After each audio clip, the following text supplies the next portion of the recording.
We're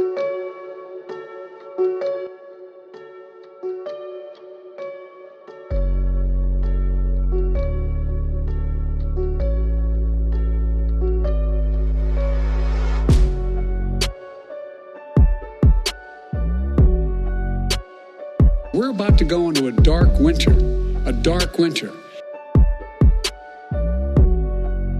President Trump, I'd like to follow up with you in your comments. You talked about taking a therapeutic. I assume you're referencing Regeneron. You also said a vaccine will be coming within weeks. Yes. Is that a guarantee? No, it's not a guarantee, but it will be by the end of the year. But I think it has a good chance. There are two companies, I think, within a matter of weeks, and it will be distributed very quickly. Can you tell us which companies?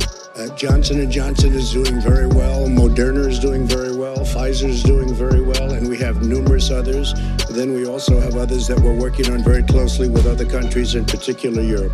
Let me follow up with you, and because this is new information, you have said a vaccine is coming soon, within weeks now. Your own officials say it could take well into 2021 at the earliest for enough Americans to get vaccinated. And even then, they say the country will be wearing masks and distancing into 2022. And even then, they say the country will be wearing masks and distancing into 2022. Is your timeline realistic? No, I think my timeline's going to be more accurate. I don't know that they're counting on the military the way I do, but but we have our generals lined up, one in particular that's the head of logistics, and this is a very easy distribution for him. He's ready to go as soon as we have the vaccine, and we expect to have 100 million vials. As soon as we have the vaccine, he's ready to go. And this is a very easy distribution for him. He's ready to go as soon as we have the vaccine, and we expect to have 100 million vials. As soon as we have the vaccine, he's ready to go. 100 million vials. As soon as we have the vaccine, he's ready to go.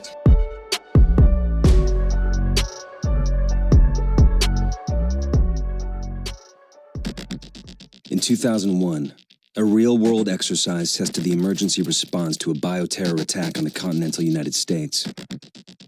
The operation was called Dark Winter. Within just a few days, the simulation spiraled out of control. The operation predicted a rapid breakdown in essential institutions, civil disorder, and massive civilian casualties. Dark Winter has revealed how vulnerable we've become.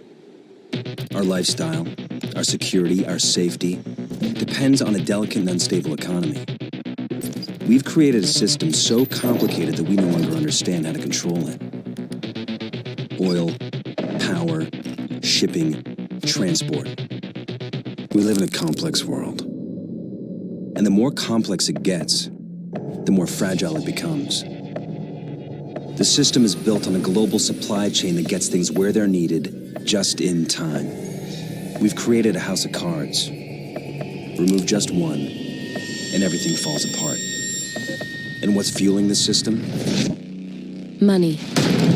Americans can spend $90 billion in a single day of shopping. Last year, 200 million people swarmed their local stores on November 23rd. We call that day Black Friday. Did you know that a flu virus can survive on the surface of a banknote for up to 17 days? One day, there will be a pandemic. It could begin during the crush of Black Friday sales.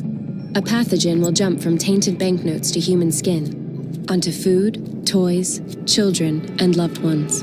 By the time patient zero feels the first sore throat, millions of people will already be infected. From this point, the breakdown will happen fast. Day 1, hospitals will reach capacity. Panic will strike. Day 2, quarantine zones will be established. Resources will be rationed. Transport will go into lockdown. Day 3, international trade will stop. The oil will dry up. The stock market will collapse.